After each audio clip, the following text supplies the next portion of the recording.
It's Jo here with our second Yoga of the Month feature for February. We are interviewing Sean. Now, Sean, I have met you we've shared many level 3 classes at Yoga on Tape, but if you want to just say hello and introduce us with a bit of chat about when you started practicing yoga. Okay, thank you, Jo. So I started about 5 or 6 years ago. I can't remember exactly when. I'd had this sort of nagging thing that I wanted to do yoga, and it was kind of in the back of my head. And then I had a bit of a falling out. I fell out of a tree, hurt myself really badly, was out of action for months and months. And during the time that I was really pretty seriously out of action, I sort of was dreaming of being flexible and being able to move again and being able to move well. And it sort of solidified in my mind that that's what I wanted to do. We have a good friend down south in England who's an Iyengar teacher, and so she was someone that we spoke to about as well. And Elizabeth, my wife, who also practices with Julie, she was keen to start as well. So there was a sort of it got going slowly, but we got going about 5 or 6 years ago, and haven't looked back. Great. And then, so was that, how did you find Yoga on Tay? Was that Iyengar Yoga near me into Google, or how did that, or was it word of mouth, or? It was, I suppose, Iyengar into Google, actually. So it was Elizabeth, my wife, and she was determined to find an Iyengar teacher. And I think she tried someone who wasn't Iyengar in Perth, because we're over Perth way, we're in Forgandenny, so it's a bit of a way from Newport on Tay. And yeah, she found it on through the Iyengar Institute, I think, through just Iyengar Yoga teachers, found that there was a teacher teaching over in Dundee, and sort of said, right, I found a teacher. I'm off. She does Thursday mornings, and I thought, well, and I was quite I'm quite competitive, and I was quite determined to do yoga, and I was quite miffed, frankly, that she'd found herself a really good teacher. And so she didn't know this. I'm even not sure she still knows it, that when she went off to class, I found myself, this poor man won't appreciate being described as this, but a random New Zealand guy that did a half-hour beginner's yoga class on YouTube. So when she went off to do her class, I did mine. So we started at exactly the same time. And then it just grew from there, really. I was really enjoying it. And then there was a half term, because I'm a teacher. So I had a Thursday when I could go and join in with her. And she said, would you like to come over? So I went over for my first real yoga lesson and it was with Julie in the White Rooms over in Dundee.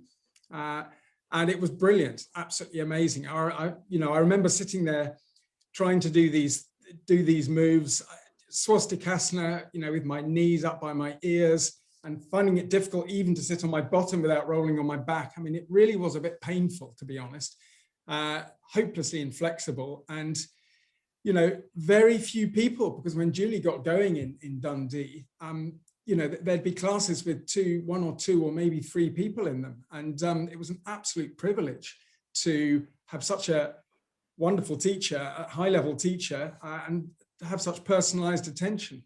And so that's kind of where Elizabeth and I got going, but that wasn't regular for me. And then we found the wonderful Wendy Fraser over in Strathmiglo. And so that's where I went. We went there during the evenings. So Elizabeth would go to her Thursday class, but she'd also go to the Strathmiglo evening one. And that's the one I spent a couple of years going to Wendy. Super teacher, really enjoyed my time there.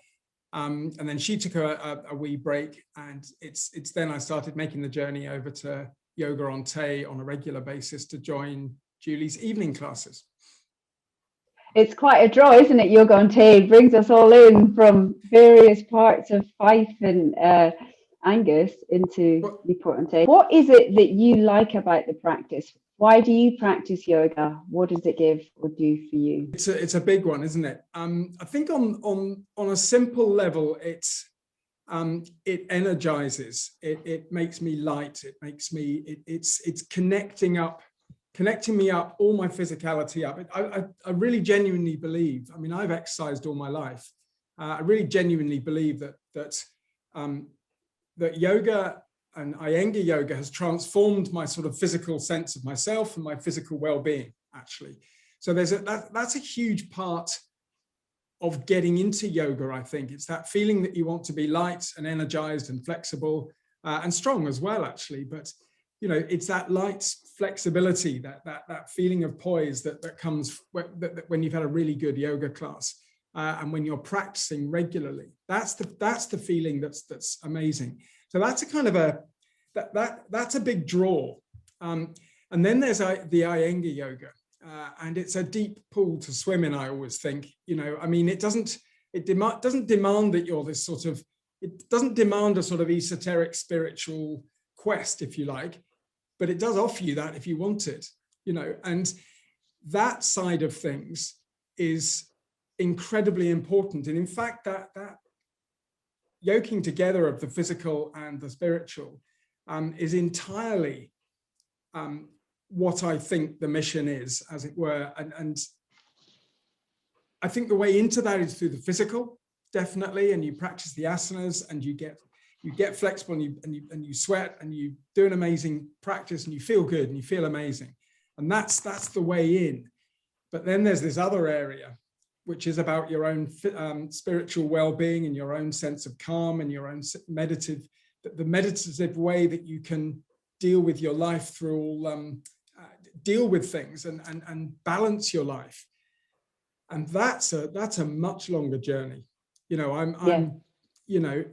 I'm more likely to achieve my goal one day of, you know, doing a handstand, doing an arm balance in the middle of the room, and doing those things you see on those ridiculous videos when people go up slowly and I just don't know how they do that. But I'm going to keep trying. But it seems a long way away, that kind of move, if you like, but it's not nearly as far away as really getting into the meditative side. And I think that's quite exciting for me. That's an area I want to explore. And Iyengar Yoga does that. And I think what's really exciting about, you know, Guruji and BKS Iyengar and how he did things is this melding together of the spiritual and the physical. And, you know, reading his books it's an absolute joy. The man is an incredible practical realist. He's an everyday man in an everyday world. You know, and he gets that families have tensions, and that, you know, that everything isn't perfect, and, you know, that you have to find time to practice, and that there's noise and there's all sorts going on. And yet through all that, his thinking and his wisdom just cuts through all of that to what matters. And I think finding a little bit of that and starting to access a bit of that through the physical work as well, and the physical well-being that you get from the classes, bringing those two together, that's really exciting. And I'm just scratching at the surface of that. Yeah, that is a great answer, Sean. And you've really articulated so much of the wide spectrum of what yoga practice can offer.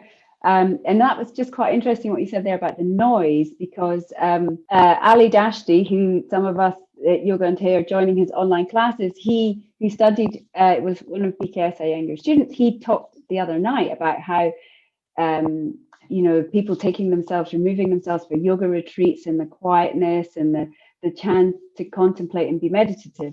And how BKS Iyengar had been offered many, many, many times to move the institute from the busy bustle of Pune, bustling Indian city, out into the country. And he'd always refused. And he said, no, it needs to be here, because it's the ability to go inward when the bustle is around you that he valued. And as you say, family life offering that kind of noise and busyness too. That was a great answer. Thank you, Sean. Just to be a bit more specific about the practice, obviously that freestanding arm balance is in all of our features, but do you currently have a favorite pose or favorite poses, and why? Yeah, great question. Been thinking about this. It's got to be Shirshasana. I love head balance. You know, this is one that when I first started, I thought, well, I've always been able to get up to invert. So I got up, and it, you know, hurt my head, and I sweated a huge amount, and I lasted for 20 seconds, and I was super happy with that. And I did it every day. And I just and suddenly it's you're doing 40 seconds, and I just did it every day. And now I'm in a position where, it's easy to go up in the middle of the room. That's great. And I can stay up. I can definitely do I do 5 minutes every morning, and I do a few variations. And if pushed, if Julie was being particularly strict, I have done a 10-minute one. So I could do that. And I love doing that. And it's a fantastic pose, because I love the fact that it's Tadasana upside down in some respects, one of the most simple poses there is, and yet you're inverted, but you're working on all those same things. And it's a very simple, pure pose, I think, and I love it for that reason. So that's my favorite pose, definitely. But the one that is bugging me a lot at the moment is arm balance. So I'm basically doing what I did with head balance, which is I'm doing them every day. Julie had us doing I normally do a 30-second arm balance. Julie had us doing them for a minute. And she just said, well, you can stay for a minute. So I've doubled my times in the morning. So I'm trying to build up a bit of strength. And then I'm going to start working out ways in which I might start considering getting up without support. It is very simple. And I've never thought about Shushasana, about the purity of the pose. That's a nice way of looking at it. I too have been in it, struggling to stay, but then actually some days it comes really well, and you're like, yeah, this is a nice place to be. Now. So favorite pose discussed, least favorite pose discussed. I found that quite difficult, because I am the sort of person, if I'm out on a run and there's an easy way around and a steep hill, I will do the hill thing, because I think it's better for me. So I think all difficult poses are an opportunity to do something more difficult. Little injuries niggle. So a shoulder injury means I'm finding it hard to join my hands behind my back at the moment. And that's something I used to do. So that just annoys me when I have to not be able to do that very well in class. I think hands up the back, that's something I probably, if you ask me, I just can't get my palms together, and it hurts in a very specific place. And I think I need to get a bit of calm on that one and get a little bit of practice in. I think lockdown, a reason for that, because the more time we're spending like this, the less that kind of opening. And I know what you mean, that, it's a nice one to open the wrists and the forearms and get the stretch in there. But home practice, do you have any tips to help people formulate a regular home practice? I think I'll be honest with you, I see the classes as the bonus part of my yoga practice. So that means that my yoga practice is what I do at home, and then I get taught brilliantly and learn new things, and then I put it into practice at home, because by far the most yoga I do is on my own at home. So I get up early, and it's part of my day. So I have an hour in the morning when I will always get on the mat. What drives me to do that when it's cold and I'm stiff and I'm absolutely knackered and I'm not enjoying life, not enjoying getting up at that time in order to practice, is the fact that if I don't, I just will not function well. I will not feel good. In a way, I get onto the mat and think, right, well, this might not be a full-on hour of yoga, but I'm certainly going to stretch really well and do good yoga poses for a while, so that I've loosened up and I feel good, and I can earn, the pint and a half of tea that is at the end of the hour's yoga to reward me, as I sit in swastikasana and try and get my knees down from my ears, because that's one I don't think I'll ever have flat legs on that one.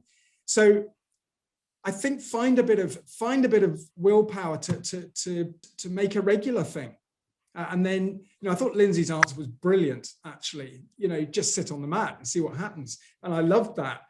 I don't have great expectations. I might have an hour to spend in the mornings, but if I'm really tired or my back's really quite stiff and sore or whatever it might be, then I'll just stretch and do really nice things that feel really good. And then that will open up the feeling to, right, well, okay, well, I'm definitely going to do dog down and a few repetitions. And then I'm going to, and then suddenly you've done a session. 40 minutes has gone by and you've actually done 40 minutes on the mat. And that's before I make my tea, let it brew, come back for my headstand, that kind of thing.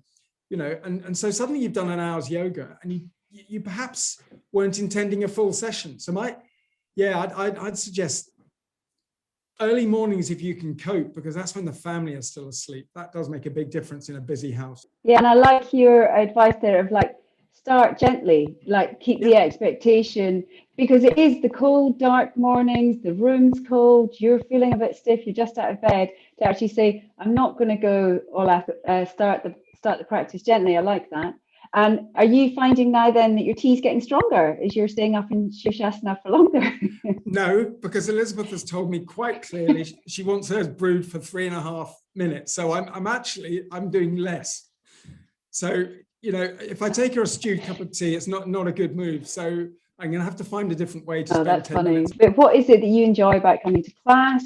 It's a fantastic place to come and practice. You know, it's a proper yoga studio you've got wonderful teachers, and you've got people who really care about it, who want you to do well, and it's all about the yoga and around you and with your teacher, because it's not the same on Zoom. You can get a lot, but you can't. It's not the same as coming to class. And you know, yoga on Tay, it's perfectly set, I think, in a gem of a place. It's a lovely place to come to, and it's a lovely place to be. One thing I've learned from my random New Zealand guy is that he can't help me. He can just show me what he's doing. And I sort of thought at the beginning, well, maybe I could sort of do all this on YouTube and just pick it up. But everyone should have a teacher, even if they're not doing yoga. Everyone should have someone who teaches them, and I think that's a really important thing in life, that we should have someone who guides us and that we look up to for advice. And certainly yoga is no different. You know, if we were, you know, Joe, if you and I were learning our yoga under anyone else, or trying to do it for ourselves, we simply wouldn't get where we need to be.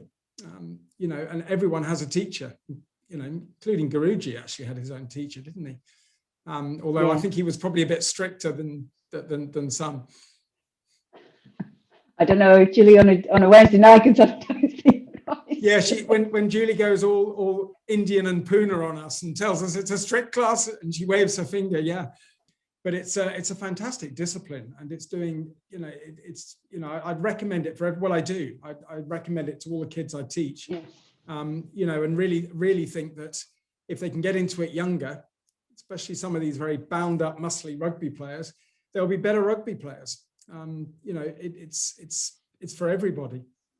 I agree. Like watching Scotland at the weekend, and you see them coming into the scrum, and you see the amount of force coming in through their spine, and you just think they need to do a little bit of yoga to just help create space in the spine, but also to understand how it's all in the integration of the body in that. So I think you're right. More yoga for rugby players.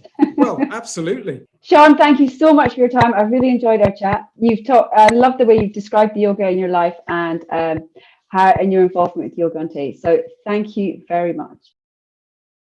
Thank you, Joe. Pleasure to talk to you.